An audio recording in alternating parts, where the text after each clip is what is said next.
मैं फतेह सिंह राणा, कोषाध्यक्ष बिजली महादेव मंदिर कमेटी मथाना।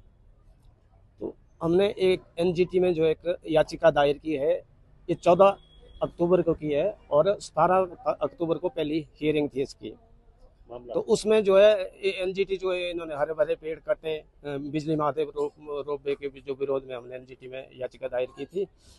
उसके बारे में हिमाचल सरकार ने जो है 17 अक्टूबर को हाथ खड़े किए हैं। उन्होंने कहा कि हमने कोई अनुमति नहीं दी है इसकी कंपनी जाने।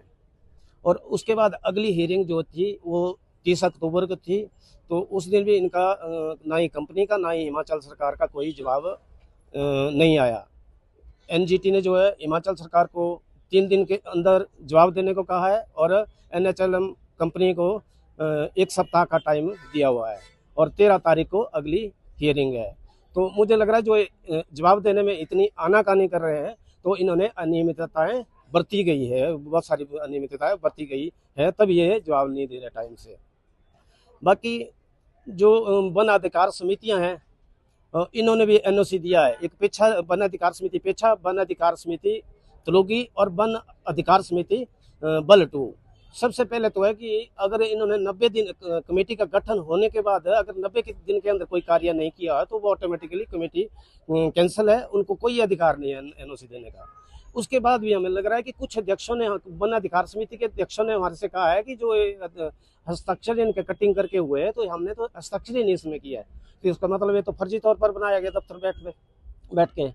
तो यही हाल तलोगी का रखला, यही हाल बल 2 का। हमने जो है सूचना के अधिकार के द्वारा जो है आवेदन किया हुआ है और उसमें क्या जवाब आता है उसके बाद हम अगली कार्रवाई करेंगे और एनजीटी भी संज्ञान लेगा। और उसके बाद हम चाहे अगर कोई कार्रवाई करनी हुई तो हमारी जो एक संघर्ष समिति है, चाहे मंदिर कमेटी है, हम भी किसी न्यायिक एजेंसी से जो है इनकी जांच कराएंगे कि किसने क्या, और इनके साइन भी अटेस्ट करवाए जाएंगे कि फर्जी तौर पर कैसे ये साइन हुए हैं।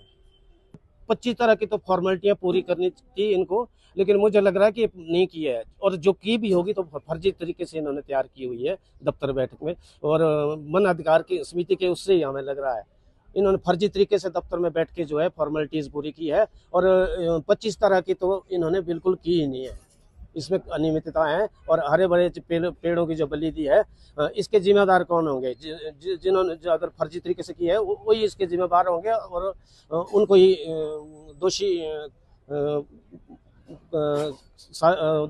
पाया जाएगा। और उनके ऊपर जो है हम न्यायिक एजेंसी से अलग तरीके से जांच करवाएंगे कि भाई क्यों इन्होंने फर्जी तरीके से इतने हरे भरे पेड़ों की बलि दी। जेपी नड्डा जी से मिले जब हम ना कमेटी का गठन किया था प्रधानमंत्री जी ने कि 3 सदस्यीय कमेटी का गठन है, उसके पास जो है कमेटी के पास अपना पक्ष रखो। हमने अपना पक्ष रखा और अब एक कमेटी जो है प्रधानमंत्री जी को रिपोर्ट भेजेगी अपनी, तो और जो है अपना प्रधानमंत्री जी इस पर फैसला लेंगे। उसके बाद ही जब तक नहीं आएगा तब तक तो हम विश्वास नहीं करते, लेकिन हमें पूरी उम्मीद है कि भाई इसमें हमारे पक्ष में ही, महादेव के पक्ष में ही फैसला होगा। तारीख को पहले सबसे पहले तो हमने एक मंदिर कमेटी, एक फाइल संघर्ष समिति की तरफ से, और उसके साथ आदरणीय महेश्वर जी की एक फॉरवर्डिंग लेटर लगा, तो वो सौंपा उनको जी।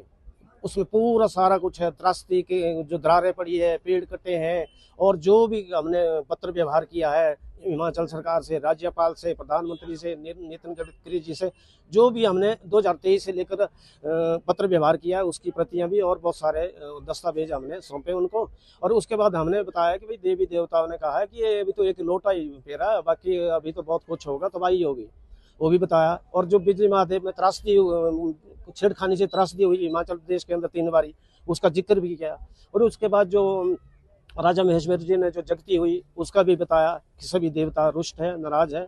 हमने पूरी तरह से अपना जो है एक पक्ष रखा वहाँ पे, और हमें उम्मीद है कि जरूर प्रधानमंत्री जी इस पर जो है उचित कार्यवाही करेंगे और रोप वे कैंसिल करेंगे।